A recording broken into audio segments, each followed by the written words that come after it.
అస్మద్గురుభ్యో నమః.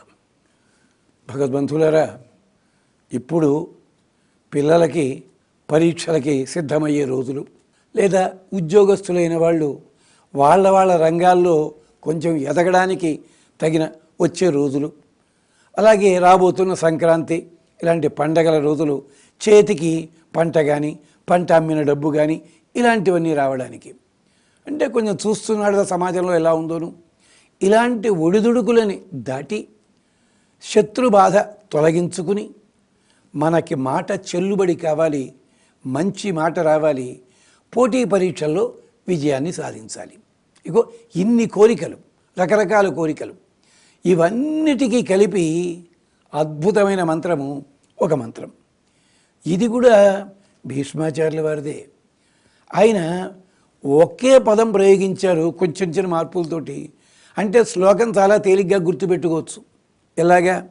గోవింద గోవింద హరే మురారే, గోవింద గోవింద రథాంగపాణి, గోవింద గోవింద ముకుంద కృష్ణ, గోవింద గోవింద నమో నమస్తే. ఎంత తేలిగ్గా ఉందో చూడండి. అన్ని లైన్లలో గోవింద గోవింద 2 సార్లు వస్తుంది, 4 సార్లు. గోవింద గోవింద హరే మురారే, గోవింద గోవింద రథాంగపాణి, గోవింద గోవింద ముకుంద కృష్ణ, గోవింద గోవింద నమో నమస్తే. ఇక్కడ ముకుంద కృష్ణ గోవింద 3 పదాలు అర్థం తెలిస్తే ఇందాక చెప్పిన కోరికలన్నీ ఎలా నెరవేరుతాయో తెలుస్తుంది. ముకుంద అంటే ముంచ కుంచ దదాతి, ఇహలోకంలో సుఖాలు ఊర్ధ్వలోకంలో సుఖాలు 2 కలిపి ఇచ్చేవాడు. కృష్ణ ఆకర్షణీయమైన స్వరూపం కలిగిన వాడు, అద్భుతమైన అమృతతుల్యమైన సంపద ఇచ్చేవాడు.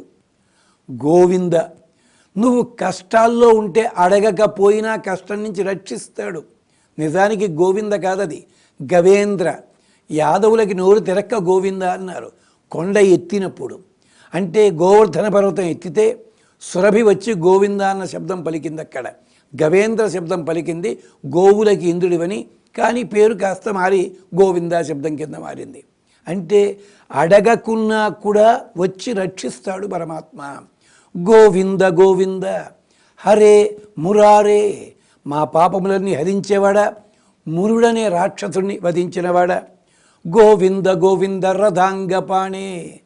భీష్మాచార్యుల వారు చెప్పారు, చక్రం ఉందని చెప్పచ్చు కదా, రథాంగపాణి అంటే రథచక్రాన్ని పట్టుకు మీదకు వచ్చాడు.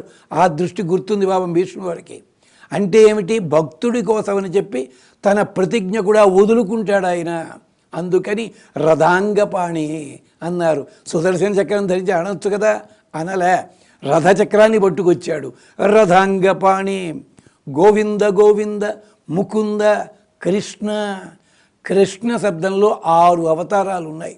అలాంటి కృష్ణ ముకుంద ముకుంద, గోవింద గోవింద ముకుంద కృష్ణ, గోవింద గోవింద నమో నమస్తే, నమః నమః తే, నీకు నమస్కరిస్తున్నాను.